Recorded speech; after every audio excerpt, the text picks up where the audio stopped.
Hello, good morning to everyone. Welcome to Tech Easy.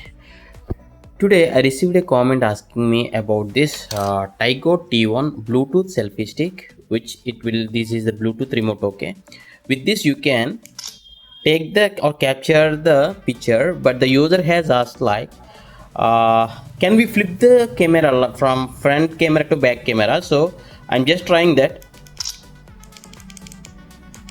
No, it is not flipping even with double fast press or triple fast press.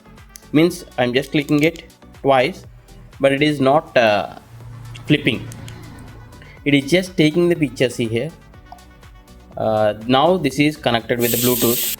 Yeah, now this is connected with the Bluetooth, but it is just taking the camera. But while the mobile is not in camera, it is useful to increase the actually what is this, increase the volume. Okay, that anyway, if you want the unboxing video and full details of this Tygot T1 selfie stand come tripod, I'll be dropping the link in the description for the unboxing video. Anyway, I'll be attaching this in the view products. If you want to check the full details, you can just check it. I hope you like this video. Thanks for watching. Have a nice day.